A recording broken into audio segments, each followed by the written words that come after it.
Welcome to the Why on Earth Community Podcast. I'm your host, Aaron William Perry, and today we're visiting with the founder and CEO of RanMarine Technology, Richard Hardiman. Hi, Richard. How you doing? I'm really well, Aaron. Thanks very much for having me on. Yeah, it's a pleasure. I'm really looking forward to talking with you about your company and your technology and how it's really critical technology for helping to clean up a lot of our waterways. Yeah, thank you. I'm looking forward to hopefully explaining how it all works and how we can help the world a little better. Wonderful. Richard Hardiman is the founder and CEO of RanMarine Technology, a Netherlands-based USV or unmanned surface vessels company. A graduate of the GSB Cape Town, Richard has been involved in a number of businesses, both as startups and scale-ups, since graduating in 2009. In 2016, Richard embarked on his most ambitious project yet, developing a waterborne drone that harvests plastic waste from the world's ports, harbors, rivers, and marinas in an effort to reduce the effects of plastic pollution on the Earth's oceans. Richard's company, based in Rotterdam, now produces the waste shark, which has been exported globally to the United States, United Arab Emirates, India, Germany, and South Africa. Added to the waste shark's ability to collect waste, RanMarine has now also pioneered the collection of live data from waterborne drones to measure water health quality. Richard is a former journalist, broadcaster, and TEDx speaker. Recently, he became the recipient of the International AACSB Business School's Most Influential Leaders Honorary Award in the category of CSR and Sustainability. That's corporate social responsibility, CSR. Richard divides his time between Cape Town, South Africa, and Rotterdam, and is traveling further as the business expands into new markets. So, Richard, it's such a pleasure to connect with you today, and especially given some of what we're seeing around the world with devastating storms and hurricanes. I was thinking we might just dive right in to that as a way to kind of kick off our discussion to help us understand your technology and why it's so important right now in the world. Sure, I think it is completely relevant right now. So what we do is, as you said, create USVs, which are technically little robots for water, and our particular USVs are Roombas for water, clean up waste out of water, but they do it electronically, they do it with no emissions, and they do it robotically. So you can send them out, they scout around for trash or for algae in the water, and they bring it back to shore to our users. So, for instance, now with sort of I've been seeing the pictures come in from Florida after Hurricane Ian. I mean, it's crazy, but you need that water needs to be cleaned up again. It has commercial use. It needs to be potable. It needs to be cleaned, and sometimes there's just not enough manpower to do that. Sometimes there's not enough labor to do it, and this is anywhere around the world. But I think in an instance after a flood or a hurricane, it is particularly more relevant that you need more people or you need more labor to clean that up. But if you have robots, technology can help clean that up pretty quickly. So we're not looking to replace people's jobs. We're just trying to look to clean water up quicker. This kind of pollution that we're having around the world now, the last 20 years, plastic pollution, that kind of thing, more needs to be done. And my idea at the beginning of this whole adventure was to create a robot to do that. I don't think humans are creating the waste, but it's not always the human's job to clean it up. We can do better things. So why not let robots do it? It's so interesting. And so describe for us, and we'll include some photos and links, obviously, for folks to get more information and see some of the visuals for themselves. But describe for us what this looks like when one of your robots is moving around on the water.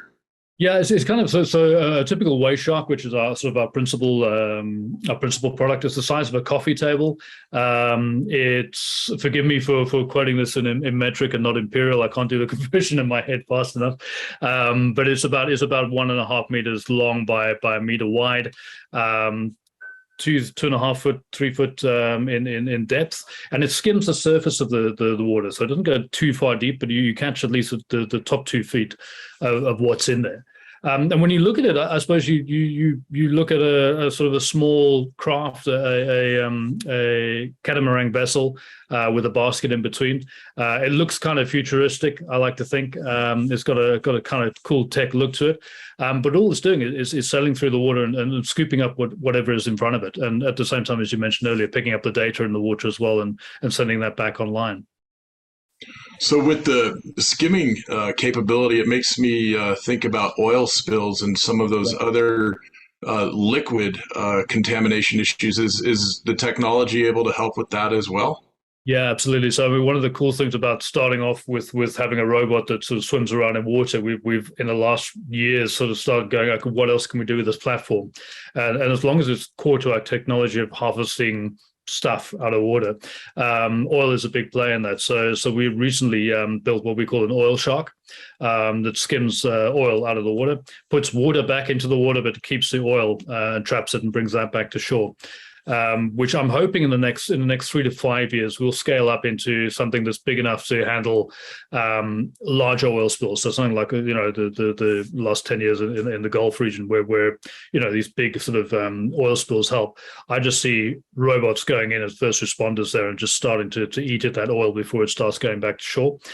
We've got a small one at the moment. It's in trials, but I'm hoping in the next 3 to 5 years we'll have something to deploy offshore as well. And I'm suddenly thinking about the huge plastic vortex in the Pacific Ocean. I know it's found in some other oceans as well. Would this technology help with that kind of plastics accumulation out there in the middle of the ocean? So it does help, but it doesn't help in those gyres. So what we sort of as a company sort of set out to do was to stop that flow of plastic into the ocean. So we work with ports and marinas and municipalities and state departments that have plastic problems in their rivers or their canal systems that leak out into the ocean. All our sort of waste sharks are deployed in those areas to catch that waste before it goes out. So we're trying to sort of mitigate the problem. We've looked at sort of going out there and helping with what's been done out there, but there's plenty of really solid, good companies solving that problem at the moment. So we thought we'd rather get involved in the earlier stage at source before it gets any worse. Yeah, okay, that's great to hear. This opportunity and all of the innovation happening around drones, autonomous and semi-autonomous vehicles for a variety of environmental cleanup and restoration needs. I'm thinking about our colleague Tom Chi with @One Ventures, who was on our podcast a while back, episode 94, and he shared with us some of the robotic technologies he's working with that can, for example, plant massive amounts of baby coral in any given day to help clean that up. Another technology he's part of is planting from aerial drones huge quantities of specially coated seeds to help reforestation in certain regions of the world. And I'm struck that on the one hand, the human connection with nature obviously is a really important piece to this whole pickle and puzzle that we're facing together. But on the other hand, using these technologies to help expand our ability to heal and restore the planet is so compelling. And I have to ask, with a background in journalism, how did you get into robotics and technology? Can you describe, what was that leap in process like for you?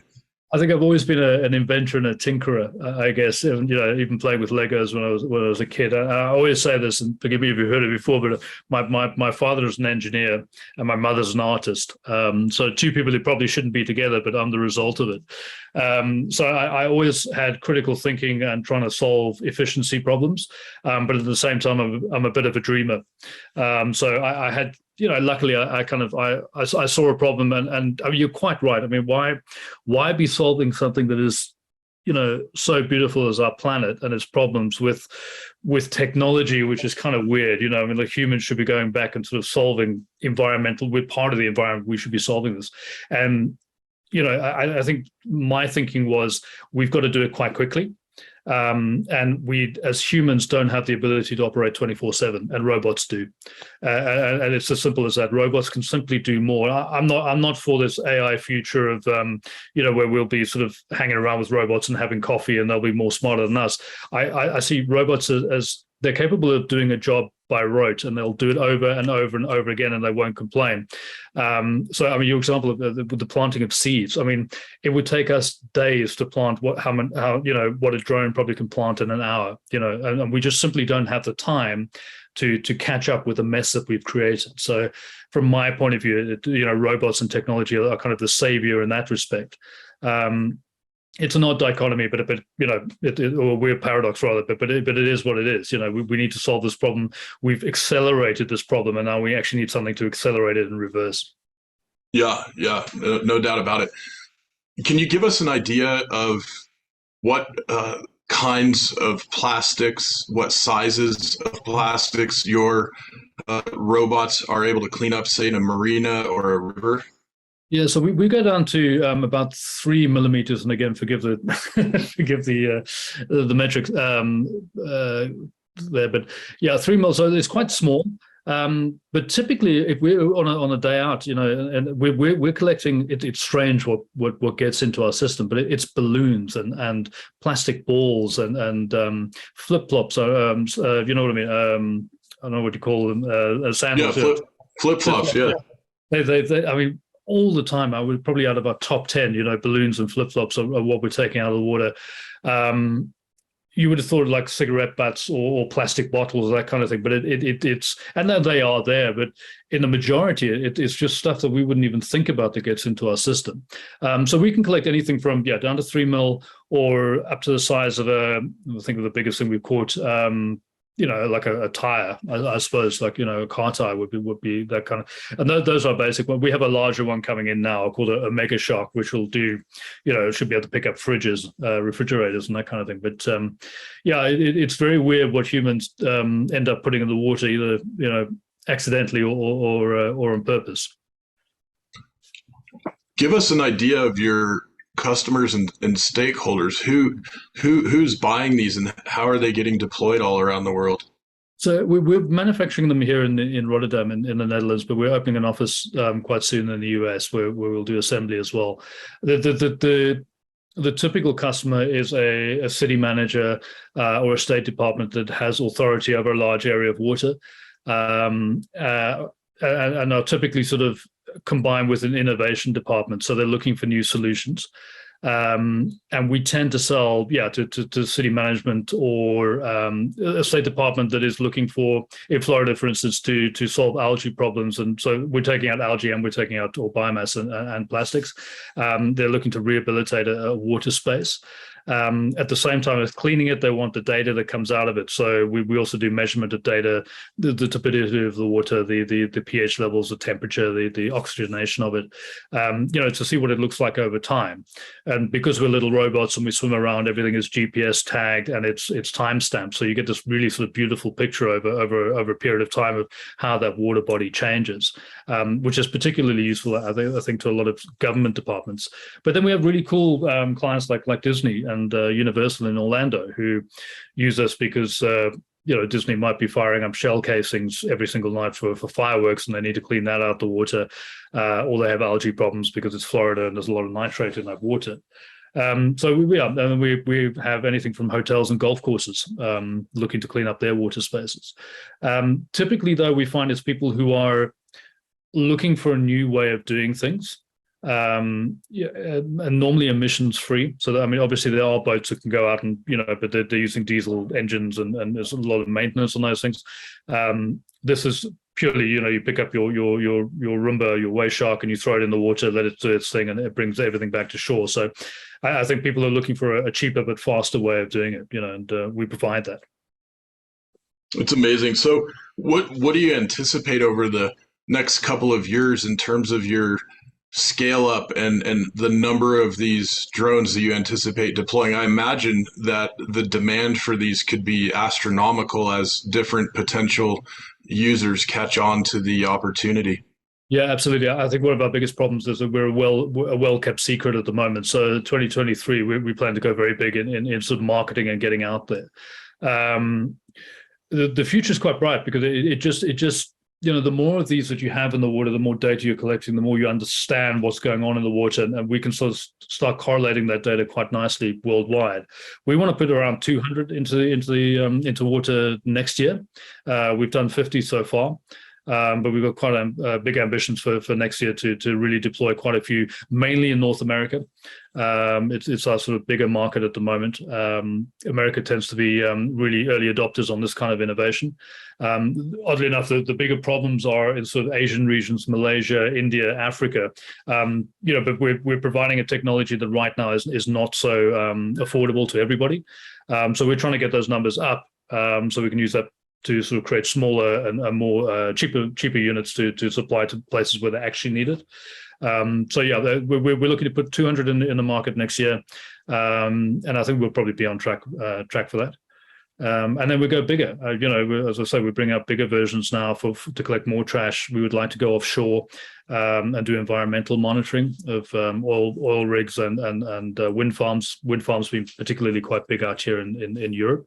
And we're teaming up with a large company out here that owns wind farms that wants to environmentally monitor the below and above the surface of what's going on in those particular environments. Where you can imagine that they're sticking these huge structures up in the middle of nowhere that has to have some effect even on that sort of cold ocean environment.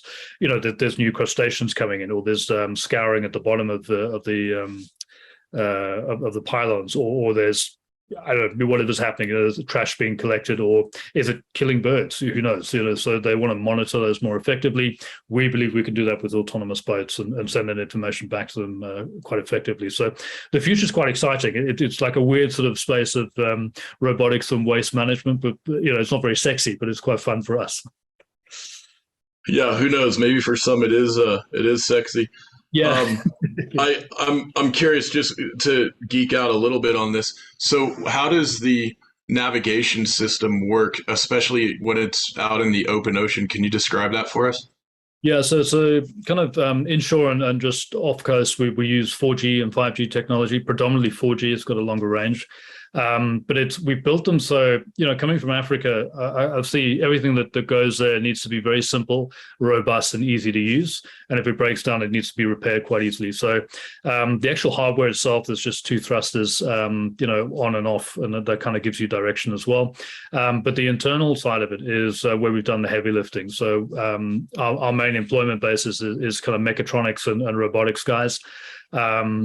When you get your drone, you literally hit a button, it turns on, connects with satellites above it like your cell phone would do, and all the comms go through that. It has a LIDAR on top, so it's got a 360-degree kind of eye of what's going on around it. You can set the path with waypoints. So literally plot and plan where you want it to go, because generally our customers know where the trash is. So there's no point in going right across all the water. You just go for the areas where it accumulates. That LIDAR, though, gives it a sense of collision avoidance. So if something moves in front of it rather quickly, it can stop and go, okay, I'll just wait for that to move out. Or if there's a boat or something that it wasn't on the map, it'll kind of work its way around it and carry on its path. So it's fairly intelligent. We're just building what we call a shark. You'll notice we use shark a lot, but it's kind of our main thing. We just built what we call a shark pod, which is a docking station for 5 drones. And we're writing now over the next year sort of more software that will let those drones talk to each other and become more efficient as they get deployed. So if you can imagine the shark dock going out, there's 5 drones that connect to it. They're going out 24/7, and they'll begin to realize that in corner X on a Wednesday, when the wind's blowing in a particular direction, that's where most of the trash goes. And they'll be able to say to their buddies, hey, there's a lot of trash out here, who can come and help me? And drone 1 will say, look, I've got not enough battery to get through, I'm too full. Drone 2 will go, I'm on my way. Drone 3 will say, I'm too far away to help out, but let me know as I come back in if you still need help.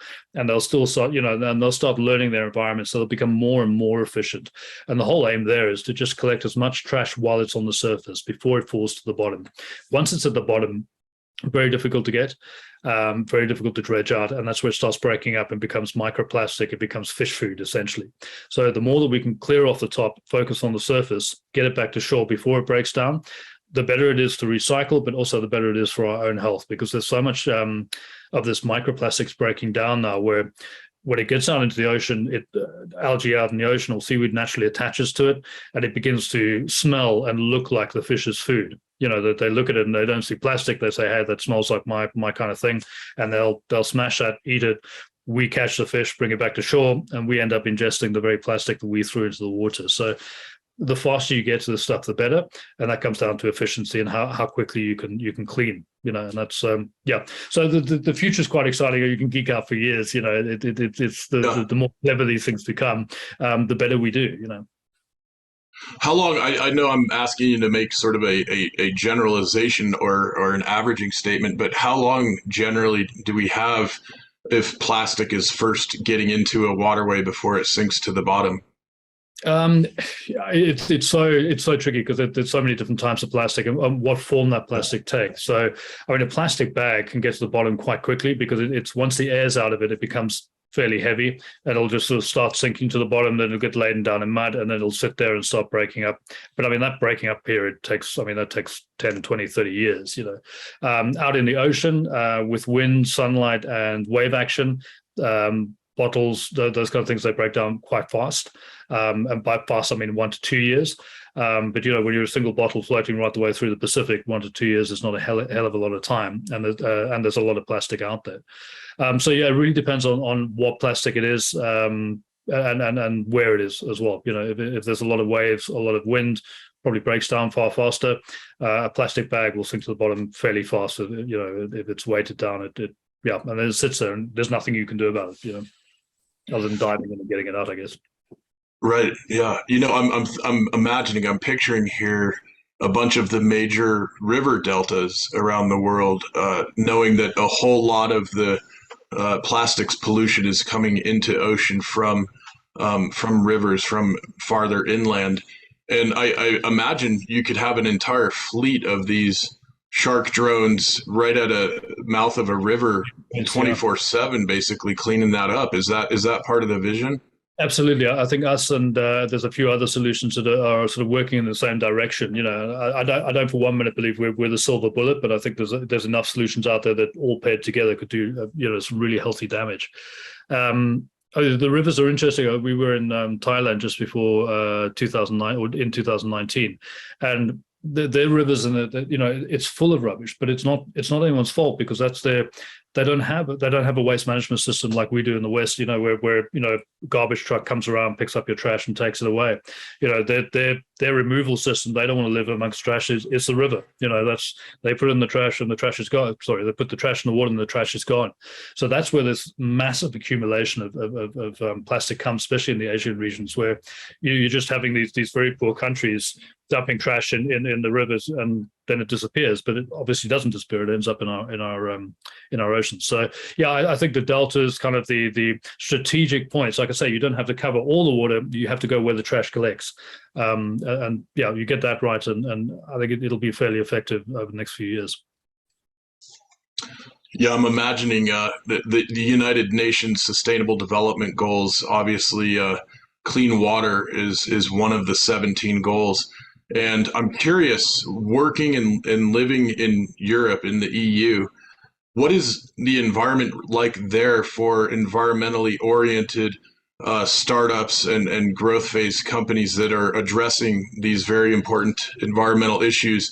In the US, right, we have a good number of venture capital firms that are helping to seed and provide early stage funding for a lot of these emerging technologies. There's some, and thankfully there's increasing support coming from certain sectors of the government as well, especially around regenerative agriculture right now. I'm curious, what does that landscape look like from your perspective working there in Europe? I would say that we might be slightly ahead than the US. The US ahead is far more ahead on VC funding, and you're right. There's a lot of them are shifting into some more ESG kind of sustainability focus. I think the government here, as an EU overall, The grant funding here is insane. I mean, we got given €2 million to go and develop one of our products from the government with no expectations of return on investment or anything. You know, it was just, we like what you're doing, and you know, they like the innovation. So I think the process to get a sort of more sustainable startup going. And I'm just anecdotally, you know, I travel backwards and forwards between here in the States, but anecdotally, it feels easier to start a more sustainable startup in Europe. I think the focus is quite strong here on that. But then to get VC finance in the States for a more sustainable startup might be easier than getting it here, because when the VC landscape here is harder, it's your ticket sizes are a lot smaller, and a lot of it is, well, you know, what was your revenue last year, or, you know, all based on kind of, you might as well go to a bank sometimes. But that kind of early stage finance is taken care of by grants, by grant funding, and a lot of that is focused on innovation, sustainability, circular. It's all kind of focused on that. So for me, if you were going to start a company, I mean, I brought this company out from South Africa to here because I really like the innovation and sustainability landscape. For me, it was quite easy to do. You know, it was, and there's very few barriers to entry, which is great. That's so interesting. So, you know, without divulging anything that might be proprietary, what, as a CEO and founder, what does your projection look like in the next year or two in terms of the various sources of needed capital that you're working on right now? So we're actually in the process of I don't know if I can say that, so I can. we're looking at a listing next year. I think that's our kind of our process at the moment, and it's, although we might seem a little bit early stage to do that. We've always had this peculiar sort of like issue of, we're a software company, but we're also a hardware company, and we're, you know, involved in sustainability and ESG. So that fit is not right for all VCs.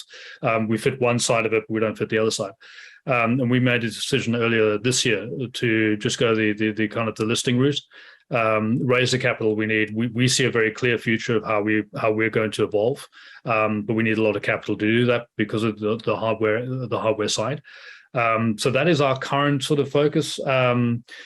We might, you know, if we get to the right VC before that stage, you know, maybe we take a short left, as we say in South Africa. But you know, it's at the moment that is kind of our view, is that we want to get big very fast, and we've got a lot of ambition. So we need the capital to kind of grow. I gotta ask another kind of nerdy business question. So what are some of the biggest bottlenecks you're facing, setting aside, you know, capital? What does it look like scaling up the manufacturing? Do you have the personnel, you know, readily available? What are some of the challenges you're facing there? I would say our biggest barrier to entry right now is that we're not selling a ubiquitous product. You know, it has to be explained every time. It has to be, you can't compare it to anything. I always call it a Roomba for water, but you know, it's not that easy. There are we operate in a $4 to $5 billion market, so it's not that we're you know, we're not swimming around in a small pond, but you know, there are other products that are sort of aged out now that do the job. We've got to go, hey, we've got a robot that kind of does what you're doing right now, and it's going to be cheaper than this. And it's a very difficult step, especially in the marine space that we work in, to convince people who are older that this technology is actually better. And I don't mean that, and I'm not calling out sort of the older generation, but it's a big switch, you know, from taking diesel engine motors and high powered kind of collecting vessels into going, okay, let's use little robots. So there's a big jump there. So that from a attraction point of view has always been harder. So our sales cycles are 3 to 6 months. It's slow. From a scalability side, it's actually fairly easy. We you know, it's as easy as it can be for anybody trying to scale manufacturing. But we've got it down to quite a fine process now. We would like to manufacture in a cheaper space. It's not cheap to manufacture in the EU, certainly where we are in the EU.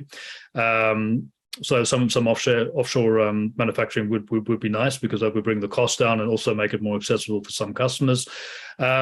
Staff, maybe, and you know, I'm hoping that it's a short bump in the road, but I think everyone is struggling to get the right kind of human capital at the moment. You know, it's even down to sales. You know, it's very difficult to people. I don't know where they all went, Aaron. May. I don't know what's happened in the last 18 months. I know we had the pandemic, and I know we had issues, but we're still the same amount of people. But I think people have just I don't know, gone and found things that they really love to do and are not worried about the money anymore.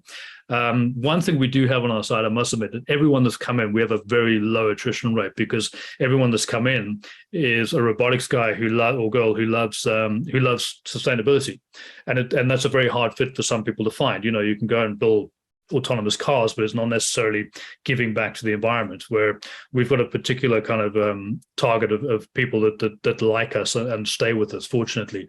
But finding them is becoming difficult, I must say. I've noticed that in the last 24 months easily. Yeah, this is a theme that's been coming up in many different conversations that we're part of. Just recently, we interviewed Miguel Gil, the CEO of Organic India, the tea and supplements company with global supply chains, and he had some similar comments. And I'm really curious because we've been looking at several innovative models around the world, like the Mondragon cooperatives in the Basque region of Spain. Here in the U.S., B Corps are a big deal in certain sectors that are exhibiting, demonstrating deep commitments and quantitative commitments to various social and environmental goals and targets, including for their employees and teams. And I'm curious, are those kinds of mechanisms also robust in Europe, and does that help with the attracting and retaining talent? I think it does. We haven't gone as big on the B Corp side as the US have, and that to me impresses me endlessly. I'm trying to convince our guys for our US company to start as a B Corp, but there's a few hurdles to jump through. But I don't think it's as strong. I think it's more innate. It's more about the person here. So kind of they will more gravitate to a company they feel is more environmentally friendly and sort of kind of on the same track, but we don't have necessarily a word for it, or like this is a B Corp company. So you will I think that again, it's anecdotal, but I think that particularly in the Netherlands that there is a wish to work for something that is good rather than just getting paid. And it's certainly in the demographics I find between the sort of 20 and 32-year-olds for some reason. It's that kind of either guys who've been in big corporates and now want to give back. We have a particular thing here where it's not abnormal to work for 3 days for one company and 2 days for another company. In fact, one of our roboticists, I'm sure you won't mind me telling you, came to us the other day. He said, look, I love working for you guys, but I want to scale it back to 4 days because a friend of mine's just started this really cool environmental company that does something in coffee. And he's asked me if I can code for him, and I wouldn't mind doing that. And that's cool because like we're getting the best of Dennis every day, but he's also fulfilling other things in other environmental spaces that he wants to be involved in. And I kind of respect that. So I think here it's kind of sounds very liberal and very kind of airy-fairy, but it works. People get paid well, but they also get to do what they want, and they have the space to do it. And I think that sort of it keeps people involved. It keeps people sort of with you, which is great. Yeah. Again, we just want to find more of them. Yeah, that's so interesting, Richard. And coming to mind for me right now is a discussion we had a while back with our colleague Eric Lombardi, who's very engaged in the social enterprise movement, which actually seems to be more robust in Europe so far than here in North America. And it's this attraction and retention of talent vis-a-vis, so-called competitive advantage as we move more and more into the 21st century. It's a very interesting topic to consider and to navigate. It's hard to get your head around it as well, especially when you're running the company that some guy wants to go and work for another company for 1 day. But you see the value in it. They're so fulfilled, that you just get more back. It's a win-win. I look at I think it was Finland who were trialing out, Finland or Denmark were trialing out sort of 4-day weeks. And I kind of looked at that and I thought, well, that's probably not. I would like to do that because we don't necessarily. The US is an exception, and I'm sure and you guys just work and work. But here, a 4-day week works because you're going to get the value out of your employee, and they're going to appreciate that 1 day off, and everything else is pretty much healthcare is taken care of, all that kind of thing. So that worry is removed. and again, I'm coming from Africa, so we just worked our asses off. Kind of there was no sort of safety net. You just had to work. So to come from that to the Netherlands, which is kind of is a lot more socialist, I guess. Kind of in a democratic social way. Getting used to that kind of, it's okay to offer your employees 30 days a year holidays, and that's where we start. They have a guaranteed 30 days. And some guys go higher than that. You can work 3 days, or you can work 5 days, or you can work 4 days. That's okay. But I don't see any loss of anything to my company because of that. And that's what I'd be looking out for. I'd be looking at, hang on a moment, these guys are working 3 days a week, and I'm, my company's suffering. It's anything but that. It's probably the absolute reverse. Yeah, it's very much a matter of quality of value contribution over quantity of time and speed or whatever other metric there might be. No, absolutely. So interesting. Well, let me remind our audience, this is the Why on Earth Community Podcast. I'm your host, Aaron William Perry. Today, we're speaking with Richard Hardiman, the founder and CEO of RanMarine Technology. And you can find RanMarine at ranmarine.io. And on Twitter, it's at RanMarineTech. Instagram, you can find Richard Hardiman. And we're also going to include a link to Richard's TEDx talk and his AASCB award information as well. Want to give a quick shout out to a few of our partners and sponsors. This includes Purium, the organic superfoods company, and you can get discounts and join the Purium family at unearth.org/Purium. Of course, Waylay Waters, the hemp-infused aromatherapy soaking salts. You can join our monthly giving program and receive monthly shipments of the Waylay Waters at varying levels. You'll find that on both the whyonearth.org website and the waylaywaters.com website. And Organic India, just mentioned them earlier, providing wonderful organic and fair trade Tulsi and other herbal tea and supplements products. And of course, got to mention my new novel, Veriditas, The Great Healing is Within Our Power. It's veriditasbook.com if you want to get a copy and learn more about this novel, in which the healing of our planet and our culture is a central theme. And Richard, it's so fun and so interesting talking with you about your technology. I want to turn just a little bit here and ask you a little more on the personal front. You were sharing with me before we started recording that you're married, you have 3 children. What's family life like, and how do you maintain the, so-called work-life balance with everything that you've got going on with RanMarine? Yeah, I think it is tricky. I think anyone who's started a business and kind of like try to grow it knows that it probably becomes your other wife or your other husband or your other partner and tends to dominate. I think in the early days it was really tough. We took a risk and started the business we were the first movers in the market. Not always a good thing. Everyone will tell you it's a good thing, but it's not always. I've had businesses where we've moved first and it was completely the wrong time. But in this particular case, it was something that once it got going and people started talking about it, I knew, it wasn't about making money necessarily. I mean, our money that we make goes back into creating new, cool products, which is quite exciting. But it was more like, I'm onto something here. This is something that can actually make a difference. In a TEDx talk, I always talk about being an accidental environmentalist. I was pretty blinded to, I kind of understood that we're environmental problems, of climate change, and we were doing a lot of damage, but I wasn't aware of the plastics problem, for instance. My whole journey started because I watched 2 guys take out plastic out of water on a boat using a net. I thought, hell, there must be another way of doing that. And that's where I started coming up with robots, and then took that idea and made that into a prototype and took that prototype into a business, and we grew from there. But it was purely accidental. But that was a hard period. I would say the first 2 or 3 years I was flying between South Africa and the Netherlands every 2 weeks. And not great for the environment. I'm absolutely aware. But I had no else. I had a safety net in South Africa. My wife was working. My kids were at school. They were safe. And I wasn't too sure how this business was going to go. And I didn't want to move us to a completely foreign country and then have that business bomb and we'd be stuck there. So for the first 3 years, it was tough. But when I got here, oddly enough, it got easier. again, because of the sort of the Dutch way, or the kind of this European way of life of kind of not everything's about work.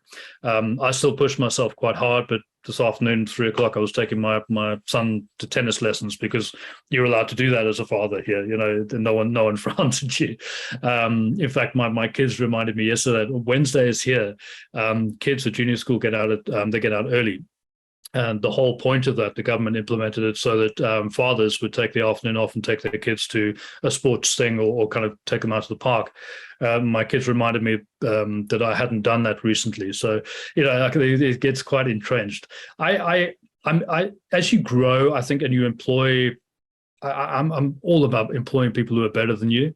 And once you employ the right key people and they start taking pressure off, and you can trust that process, that you start to become a little bit more relaxed. I mean, you're always worried about your baby sort of growing, but you know that the key people are sort of in place to do things better than you would have done.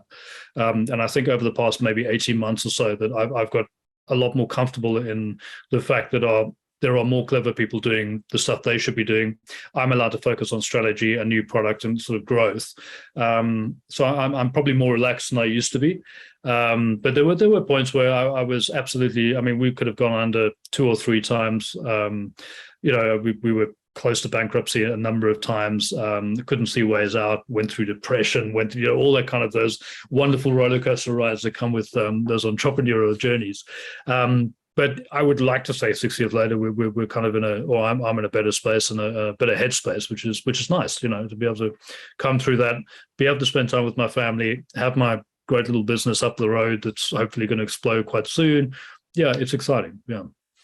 Yeah, that's really exciting. Yeah, my kids have been through a bit of the same witnessing over the years, and it's neat because mine are now in their 20s, and they, I think, have a real appreciation and a healthy respect for what the entrepreneurial journey means and can look like at times, those higher stress points at times. My kids are a bit younger, although you look younger than me, but I obviously started late.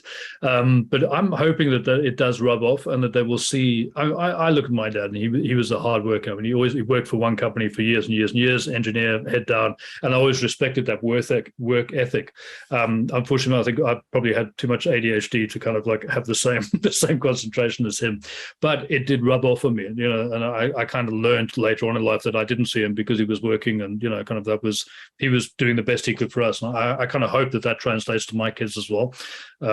You've written a book. I don't know how many. Is that your first book? No, it can't be. How many books? No, we've got. I've written several, including a nonfiction book called Why on Earth that provides the comprehensive foundation for the work that we're doing through the Why on Earth community. I mean, Aaron, to me, for anybody, I have 3 novels that are half written and are complete rubbish. But that's all I kind of want to do. So when you hold a book up that size, I'm like, man, I mean, that to me is just like kind of, it's gold. I mean, to be able to do that and have that ability, but not to start something, but to also end it and have it in your hand. I mean, it's so impressive, man. It's quite beautiful to see. The fact you've done it more than once is just, it makes me extremely jealous. Well, I appreciate you saying that, and as you can, I'm sure, imagine, it requires a lot of discipline, and a whole lot of the process is less than pleasant, really, when you're in the thick of the editing. It's there are some similarities to starting and running businesses. Absolutely. Yeah. Or you hit the dead ends. You don't know how to go, where to go next. Are you doing the right thing? You're doing the wrong thing. Is the plot going in the right direction? Business and in books. Yeah. It's not easy. Yeah. Yeah. Well, this will be fun to pick up this thread, and maybe even some of the behind the scenes roller coaster up and down stuff that you've experienced. We'll do our behind the scenes short segment for our ambassador network in just a few minutes. And it's been such a joy having this opportunity to visit with you today, Richard, and to hear about the wonderful work that you're doing with RanMarine technology, and that the technology you've developed and are continuing to develop can really help the cleaning up and the healing of our world.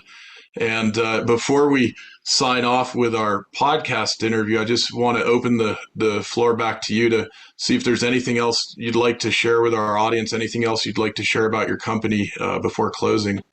Yeah, I think that this was I've always said it's a happy mistake, and I'm an accidental environmentalist, but I'm very glad it went that way. And I know there are people out there with ideas, because I'm like, people have these ideas, but they just don't action them. And there are people out there with some amazing ideas that, oh, what if I just did this? And I would just, if you're listening now and you have that idea, I would just push it and go and execute it, because an idea is great, but it's not worth very much. But there's so many good ideas out there that are fundamentally able to change our current situation in the world. That actually might be the way you're supposed to go. And you're sitting at your desk going, this is what I'm doing because I need that salary check. I'm not for one instance saying quit your job, but start working on that idea and making it a reality, because it took me too long. I'm probably 5 years. It's the right time. I'm where I'm supposed to be, but I should have actioned. I had the idea 5 years before I actually started doing it. And I regret that, because I think we could have made an impact if we were 5 years ahead of where we are right now. So yeah, don't sit on the ideas, make them happen. Beautiful. We'll leave it with that. Thanks so much, Richard. It's wonderful talking with you. Aaron, thank you. I really appreciate the time, and thanks for the platform. The Y on Earth Community Stewardship and Sustainability podcast series is hosted by Aaron William Perry, author, thought leader, and executive consultant. The podcast and video recordings are made possible by the generous support of people like you. To sign up as a daily, weekly, or monthly supporter, please visit wyonearth.org/support. Support packages start at just $1 per month. The podcast series is also sponsored by several corporate and organization sponsors. You can get discounts on their products and services using the code YONEARTH, all one word with a Y. These sponsors are listed on the wyonearth.org/support page. If you found this particular podcast episode especially insightful, informative, or inspiring, please pass it on and share it with a friend whom you think will also enjoy it. Thank you for tuning in. Thank you for your support. And thank you for being a part of the Y on Earth community.